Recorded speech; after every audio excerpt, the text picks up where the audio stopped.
Hello students, welcome to Ritesh online classes YouTube channel. बच्चों, आप सभी का आज की इस वीडियो में एक बार फिर से बहुत बहुत स्वागत है।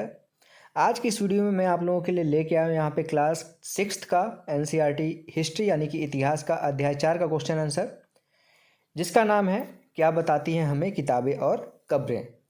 इस वीडियो में मैं आप लोगों को जितने भी अभ्यास के प्रश्न हैं, जितने भी आपके पाठ्यगत प्रश्न हैं, सभी के सभी यहाँ पे आपको एक ही वीडियो में कंप्लीट करा दूंगा। तो अगर वीडियो देखने के बाद अगर आप लोगों को सारे क्वेश्चंस याद हो जाएं, मेरा उद्देश्य यही रहता है कि आप लोगों को जब क्वेश्चन आंसर कराऊं तो क्वेश्चन आंसर की वीडियो देखते ही देखते आपको वो सारे क्वेश्चंस के आंसर याद हो जाएं। इतने सरल भाषा में मैं आप लोगों को एक्सप्लेन करने की कोशिश करता हूँ। अगर याद हो आप लोगों को वीडियो देख के क्वेश्चन आंसर, तो प्लीज़ वीडियो को लाइक करके बताइएगा आप लोग कमेंट बॉक्स में कि आप लोगों को वीडियो कैसी लगी। और अगर ऐसे ही एनसीईआरटी के सभी क्लासेस की बिल्कुल फ्री में क्लास लेनी है, या फिर पूरा चैप्टर पढ़ना है, या फिर क्वेश्चन आंसर की वीडियो देखनी है, तो Ritesh online classes YouTube channel को सब्सक्राइब कर लीजिए। वीडियो के नीचे यहीं पे सब्सक्राइब बटन होगा, उस पर क्लिक करके सब्सक्राइब कर लीजिएगा। ठीक है, देर नहीं करते हैं, चलिए स्टार्ट करते हैं। अध्याय 4 का क्वेश्चन आंसर, क्या बताती हैं हमें किताबें और कब्रें। और अगर इस वीडियो की पीडीएफ चाहिए आप लोगों को बिल्कुल फ्री में, तो Ritesh online classes Telegram channel पे जाके बिल्कुल फ्री में इसकी पीडीएफ डाउनलोड कर सकते हैं। पहला क्वेश्चन है, आपके पाठ पुस्तक के आपके जो मैं पढ़ा रहा था उस टाइम पे मैंने आप लोगों को बताया था, जो बीच बीच में चैप्टर में प्रश्न आते हैं ना पाठगत, तो वो मैंने बोला था क्वेश्चन आंसर वाली वीडियो में करा दूंगा। तो वो सारे क्वेश्चन पहले देख लेते हैं, उसके बाद जो आपके अभ्यास के क्वेश्चन है वो देखेंगे। पहला क्वेश्चन है, महापाषाणों के निर्माण के लिए लोगों को कई तरह के काम करने पड़ते थे। हमने जो कार्यों की सूची बनाई है उन्हें क्रमबद्ध करो। जैसे गड्ढे खोदना, शिलाखंडों को ढोकर लाना, बड़े पत्थरों को तराशना और मरे हुए को दफनाना। अगर रेफरेंस चाहिए तो पेज नंबर 48 पे आपके बुक में देख लेंगे, तो वहाँ पे मिल जाएगा ये क्वेश्चन। तो यहाँ पे देखिए क्रमबद्ध करना है। यहाँ पे 4 काम आपको बताया गया है, उन चारों कामों को लाइन से आपको क्रमबद्ध करना है। तो जब सबसे पहले जब कोई मर जाता था तो उसके लिए गड्ढे खोदे जाते थे। उसके बाद उस गड्ढे में मरे हुए को दफना दिया जाता था। फिर शिलाखंडों को ढो कर दूर से लाया जाता था। फिर क्या करते थे, उन पत्थरों को तराशा जाता था, यानी कि उसको डिजाइन देते थे। याद हो गया क्वेश्चन? गड्ढे खोदते थे, मरे हुए को दफनाते थे, उसके बाद पत्थर ढो के दूर से लाते थे शिलाखंडों को, और उसको फिर तराशते थे। दूसरा क्वेश्चन देखिए, और यहाँ पे मैं आप लोगों से एक रिक्वेस्ट करूँगा, अगर चैप्टर नहीं पढ़े हैं तो एक बार पढ़ लीजिए ज़रूर। वीडियो के लास्ट में जाएंगे तो वहाँ पे लिंक मिल जाएगा इस चैप्टर का, जो मैंने पढ़ा है डिटेल में, या फिर नीचे डिस्क्रिप्शन बॉक्स में भी देखेंगे तो वहाँ पे इस चैप्टर का लिंक मिल जाएगा, उसको देख लीजिए। मेरा रिक्वेस्ट है, मैं अपने लिए नहीं बोल रहा हूँ कि व्यू पाने के लिए बोल रहा हूँ, मैं आप लोगों के लिए कह रहा हूँ कि अगर आप क्वेश्चन आंसर देख रहे हैं तो एक बार, या तो आप पढ़े हैं तो मत देखिए, अगर आप पहले से चैप्टर पढ़े हुए हैं तो मत देखिए, लेकिन नहीं पढ़े हैं तो एक बार देख जरूर लीजिए, थोड़ा सा फास्ट करके ही पढ़ लीजिए, जिससे मैं आप लोगों को जो क्वेश्चन आंसर करा रहा हूँ वो अच्छे से आपको समझ में आएगा। तो दूसरा क्वेश्चन है यहाँ पे, क्या हड़प्पा के शहरों में लोहे का प्रयोग होता था? तो हड़प्पा में आप लोगों को पता है कि कोई भी लोहे का अवशेष नहीं मिला है, जिससे हम ये कह सकते हैं कि हड़प्पा के शहरों में लोहे का प्रयोग नहीं होता था। अब यहाँ पे तीसरा क्वेश्चन देखिए है, क्या तुम्हें लगता है कि यह किसी सरदार का शव था? अपने जवाब का कारण बताओ। एनसीईआरटी के आपके पाठ्य पुस्तक में पेज नंबर 50 पे ये क्वेश्चन है। तो वहाँ पे जब आप पढ़ रहे थे तो ये जो शव मिला था, इसमें जो इनका घर था वो बस्ती के बीचों बीच में था और बाकी घरों से थोड़ा सा बड़ा था। तो इससे हम ये अंदाज़ा लगा सकते हैं कि ये बाकी लोगों से थोड़ा सा महत्व ज़्यादा रखते थे, इसलिए हम ये कह सकते हैं कि हाँ, यह शव किसी सरदार का ही होगा, क्योंकि यह घर अन्य घरों की तुलना में बड़ा था और बस्ती के बीचों बीच में बसा था, तथा शव को दफनाने के लिए 4 पैर वाले बड़े संदूक का प्रयोग किया गया था, यानी कि थोड़ा सा इनको बाकी सबसे महत्व दिया गया था, इसलिए हम ये कह सकते हैं कि ये सरदार का शव रहा होगा। चौथा क्वेश्चन देखिए यहाँ पे है, तुम्हारे अनुसार शरीर के बारे में उन्होंने इतनी विस्तृत जानकारी कैसे इकट्ठा की होगी? पेज नंबर 50 पे भी ये भी क्वेश्चन है। तो वहाँ पे शरीर के बारे में इतनी जानकारियाँ देखने को मिली चैप्टर में, तो आप बताइए कि ऐसा कैसे उन लोगों ने इतनी जानकारी इकट्ठा की होगी। तो आपको पता है कि जो वैद्य थे पहले, चरक, शायद वैद्य चरक ने किसी व्यक्ति के जो मृत शरीर को चीर फाड़ के उसके अंदर की जो जानकारियाँ थी वो एकत्रित की होंगी। बिना किसी का ऑपरेशन किए अंदर से कैसे जानकारियाँ प्राप्त करेंगे? इसलिए हम ये अंदाज़ा लगा सकते हैं कि जो हमारे वैद्य थे पुराने चरक, इन्होंने किसी मृत व्यक्ति के शरीर की चीरफाड़ की होगी और ये सारी जानकारियाँ इकट्ठी की होंगी। अगला क्वेश्चन देखिए, ऋग्वेद के राजा और इन राजाओं के बीच कोई एक फर्क बताइए। तो ऋग्वेद में भी आपको राजाओं के बारे में सुनने को मिलता है, और बाद में जो हमारे 16वीं शताब्दी के आसपास, 14वीं 15वीं शताब्दी के आसपास जो राजा थे उनके बीच अंतर क्या था।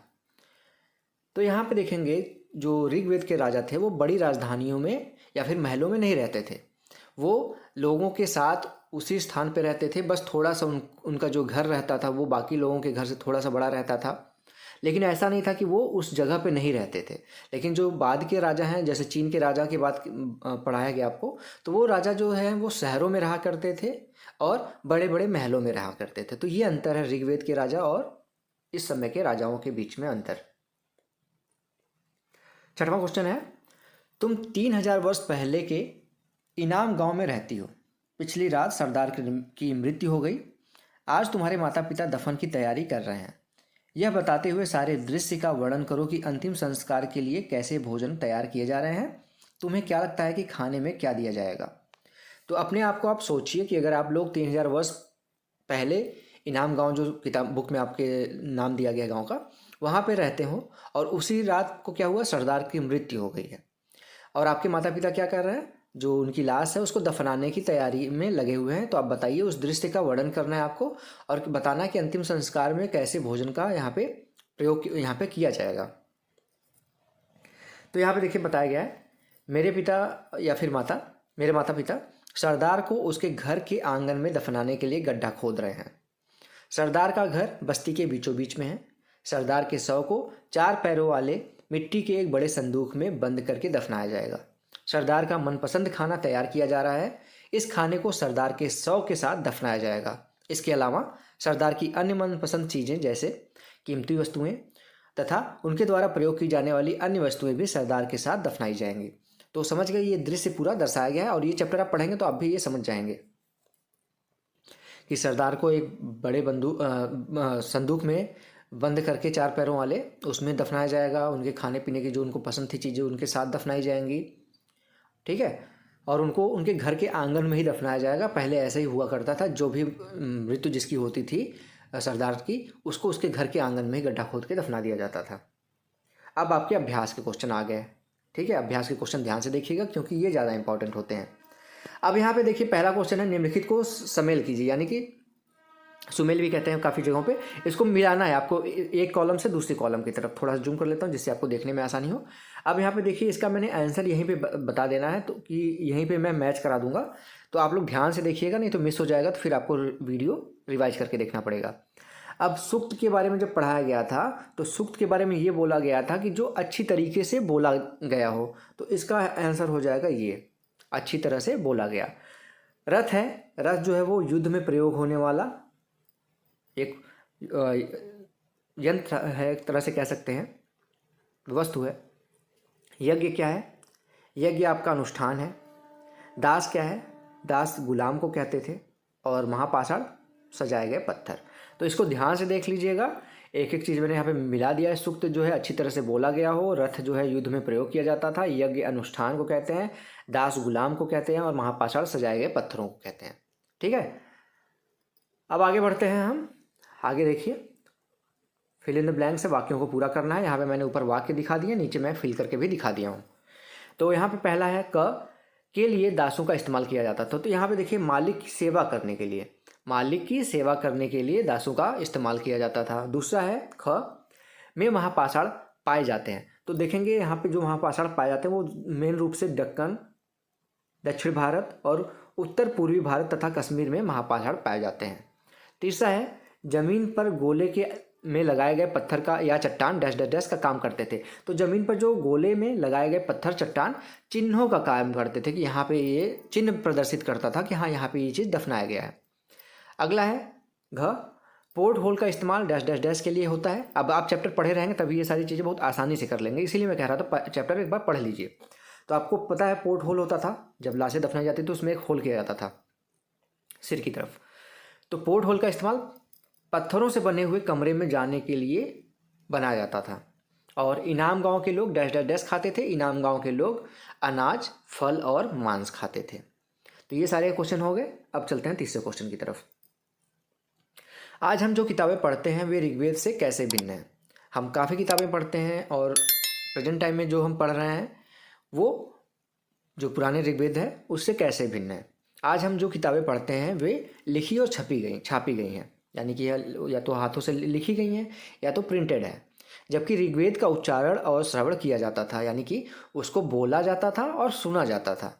ऋग्वेद की रचना सदियों बाद उन्हें लिखा गया था, यानी कि जब ऋग्वेद बोला गया था और सुना गया तो उसके बाद कई सालों के बाद, 100 सालों के बाद, सदियों के बाद उनको लिखा गया था। ऋग्वेद छपने का काम मुश्किल से 200 साल पहले का हुआ है, यानी कि छपाई का काम जब शुरू हुआ तब उसके बाद ऋग्वेद को छपा गया था, प्रिंट किया गया था। लेकिन उसके पहले ऋग्वेद कैसे यूज होता था, उसको हम बोलते थे और सुनते थे। इस तरह से आजकल की जो किताबें हैं वो ऋग्वेद से भिन्न है। आजकल क्या प्रिंटेड है या फिर लिखी हुई है, उसको हम पढ़ लेते हैं आराम से। चौथा क्वेश्चन है, पुरातत्वविद कब्रों में दफनाए गए लोगों के बीच सामाजिक अंतर का पता कैसे लगाते हैं, यानी कि ये कब्र किसकी है, ये कब्र किसकी है, ये कब्र सरदार की है कि नहीं है, ये कब्र दास की है, ऐसे कैसे मतलब अंतर का पता कैसे लगाते हैं। तो पुरातत्वविद दफनाए गए लोगों की कब्रों से प्राप्त वस्तुओं के आधार पर सामाजिक अंतर का पता लगाते हैं। जैसे ब्रह्मगिरी में एक व्यक्ति की कब्र में 33 सोने के मनके और शंख पाए गए, जबकि दूसरी कब्र में कंकाल के पास केवल मिट्टी के ही बर्तन मिले हैं। यह अंतर दफनाए गए लोगों की सामाजिक स्थिति में भिन्नता को दर्शाता है, यानी कि एक कब्र में तो उन्होंने देखा कि हाँ 33 सोने के सिक्के मिले मन के और उसमें एक शंख भी मिला, लेकिन जबकि दूसरे कब्र में, उसी जगह पे दूसरी कब्र में उनको सिर्फ मिट्टी के बर्तन मिले। इससे ये पता चलता है कि एक व्यक्ति उस समय भी वहाँ पे सामाजिक अंतर हुआ करता था, कुछ व्यक्ति उस समय भी गरीब थे और कुछ व्यक्ति उस समय भी अमीर थे। पांचवा क्वेश्चन है, एक राजा का जीवन दास या दासी के जीवन से कैसे भिन्न होता था। तो एक दासी या दास का जो जीवन होता था वो काफ़ी कष्टपूर्ण होता था, राजा के ऐश्वर्यपूर्ण जीवन से पूर्णतः भिन्न होता था। एक जो दास होता था या फिर दासी होती थी तो उसका जीवन बहुत ही कष्टदायक होता था, और एक राजा का जीवन ऐश्वर्यपूर्ण होता था, सारे वहाँ पे संसाधन थे उसके पास। दास या दासी वे स्त्री और पुरुष होते थे जिन्हें राजा द्वारा युद्ध में बंदी बनाया जाता था, उन्हें राजा की जायदाद माना जाता था, यानी उनको राजा की सामग्री माना जाता था, और उन्हें राजा की सभी आज्ञाओं का पालन करना पड़ता था। तो इस तरीके से राजा का जो जीवन है वो दास दासियों के जीवन से भिन्न था। छठवां क्वेश्चन है, पता करो कि तुम्हारे विद्यालय के यहाँ पे पुस्तकालय में धर्म के विषय पर किताबें हैं या नहीं। उस संग्रह से किन्हीं 5 किताबों के नाम आपको बताना है। तो यहाँ पे देखिए ये क्वेश्चन तो आपको अपने अनुसार करना था, मैंने बस एक एग्जाम्पल के लिए कि हाँ ये ज़्यादातर चीज़ें आप लिख सकते हैं क्योंकि सभी धर्मों के बारे में यहाँ बताया गया है। तो आपको अपने पुस्तकालय में, अगर आपके कॉलेज में या स्कूल में पुस्तकालय है तो वहाँ पे जाके देखिए कि धर्म के विषय पर किताबें हैं या नहीं हैं। अगर हैं तो 5 किताबों के नाम आपको लिखना है। तो यहाँ पे मैं बता दे रहा हूँ आप लोगों को, अगर यही लिखना चाहते हैं लिख सकते हैं। जैसे 5 किताबों के नाम हैं, संक्षिप्त रामायण, संक्षिप्त महाभारत, गुरु नानक के उपदेश, मोहम्मद पैगंबर का जीवन, ईसा मसीह के संदेश। ये किताबें आपके धर्म से संबंधित हैं, तो ये किताबें आप लिख सकते हैं। एक क्वेश्चन आपको यहाँ पे अब खुद से करना है क्योंकि ये अब कविता है भाई, तो कविता तो आपको याद करनी ही पड़ेगी। ये अब कविता भी मैं आपको याद कराऊंगा। एक याद की हुई कविता या गीत लिखो। तुमने उस कविता या गीत को सुनकर याद किया है या फिर पढ़कर। तो यहाँ पे कोई कविता हो या कोई गीत हो, वो आपको अगर याद है तो इसको कुछ पंक्तियाँ 2 4 6 लाइन लिख दीजिएगा, और ये आपको बताना है कि आपने उसको पढ़ के याद किया है या फिर किसी से सुना हुआ है। जैसे गाने आप सुनते हैं तो वो आपको याद हो जाते हैं, ठीक है, उसको पढ़ने की जरूरत नहीं पड़ती। लेकिन कुछ ऐसी चीज़ें होती हैं जो आपको पढ़नी ही पड़ती हैं, पढ़ने के बाद ही याद होती है। तो वो आपको बताना है कि यहाँ पे आपने उस कविता को पढ़ के याद किया या फिर सुन के। अब ये क्वेश्चन है, देखिए ये भी क्वेश्चन अच्छा है। ऋग्वेद में लोगों का वर्गीकरण उनके कार्य या उनकी भाषा के आधार पर किया जाता है। नीचे की तालिका में तुम 6 परिचित लोगों के नाम भरो। इनमें से 3 पुरुष और 3 महिला होनी चाहिए। प्रत्येक का पेशा, भाषा लिखो। क्या तुम उस विवरण से में कुछ और जोड़ना चाहते हो? तो जोड़ना तो कोई नहीं चाहता है, साधारण सी बात यही है, लेकिन मैं फिर भी बता दे रहा हूँ आप लोगों को। जैसे ऋषि हैं, पुरोहित हैं, दास हैं, महिला रचनाकार हैं, आर्य हैं और दासी हैं। इसमें जो ऋषि होते थे वो वैदिक प्रार्थनाओं की रचना करते थे। जो पुरोहित होते थे वो क्या करते थे, यज्ञ और अनुष्ठान करते थे, ठीक है। उसके बाद ध्यान दीजिए, दास जो होते थे वो मालिक के आदेश का पालन करते थे। महिला रचनाकार वैदिक प्रार्थनाओं की रचना ये भी करती थी जैसे ऋषि करते थे। आर्य थे जो वो प्रार्थनाओं की रचना करते थे, और दासी जो थी वो मालिक के आदेशों का पालन करते थे। तो ये हो गया आपका 6 लोग हो गए 3 स्त्री 3 पुरुष, उनके कार्य यहाँ पे बता दिया गया और किस भाषा में थे ये भी देखिए। जो ऋषि और पुरोहित थे वो संस्कृत भाषा का यूज करते थे, देख लीजिए। जो दास और दासी थे वो कई भाषाएं बोलते थे, जैसे वो जिस क्षेत्र के हैं वो क्षेत्रीय भाषा भी बोलते थे, जहाँ से वो गुलाम बनाए गए वहाँ की भी भाषा बोलते थे, ठीक है। तो दास और दासी की जो विभिन्न भाषाएं लिख सकते हैं आप, और बाकी जो जो 4 लोग हैं, ऋषि, पुरोहित, महिला रचनाकार और आर्य, ये सभी लोग संस्कृत भाषा का प्रयोग करते थे, ठीक है। तो ये था पूरा आज का क्वेश्चन आंसर की वीडियो। आशा करता हूँ आप लोगों को अच्छी लगी होगी। अगर अच्छी लगी हो वीडियो तो प्लीज़ इस वीडियो को लाइक करिएगा। अगर आप लोग एनसीईआरटी के सभी क्लासेस लेना चाहते हैं, आप सीटेट की तैयारी कर रहे हैं, बीपीएससी की तैयारी कर रहे हैं, यूपीएससी की तैयारी कर रहे हैं, या फिर किसी भी एग्जाम की लाइक एसएससी, ये सभी एग्जाम्स की तैयारी कर रहे हैं, तो आप लोग Ritesh online classes YouTube channel से जुड़ जाइए। आप लोगों को लाभ जरूर मिलेगा, क्योंकि यहाँ पे मैं डेली बेसिस पे आप लोगों को हेल्पफुल वीडियोज़ प्रोवाइड करता रहता हूँ एनसीईआरटी से रिलेटेड, ठीक है। तो अगर वीडियो अच्छी लगी तो प्लीज़ आप लोगों से रिक्वेस्ट है इस वीडियो को लाइक करिएगा, और ऐसी वीडियो डेली बेसिस पे देखने के लिए Ritesh online classes YouTube channel को सब्सक्राइब कर लीजिए। 1-2 सेकंड का समय लगेगा, ज़्यादा समय नहीं लगेगा, बिल्कुल फ्री है। नीचे वीडियो के सब्सक्राइब बटन उस पर क्लिक करके सब्सक्राइब कर लीजिए, साथ ही साथ बेल आइकन जरूर दबा के रखिए। और इस वीडियो की पीडीएफ आपको रोशन की class Ritesh online classes YouTube Telegram channel पर मिल जाएगा, ठीक है दोस्तों। रोशन की क्लास भी मेरा ही चैनल है, उस पर मैं आप लोगों को बीएड बीटीसी की क्लासेस देता हूँ, तो कभी कभी बोल देता हूँ उसके लिए, तो उसको भी चेकआउट कर रहे हैं। अगर आप बीएड बीटीसी कर रहे हैं तो उसको भी आप देख सकते हैं, ठीक है। तो मिलते हैं नेक्स्ट वीडियो में, तब तक के लिए आप सभी का बहुत बहुत धन्यवाद। जय हिंद, वंदे मातरम।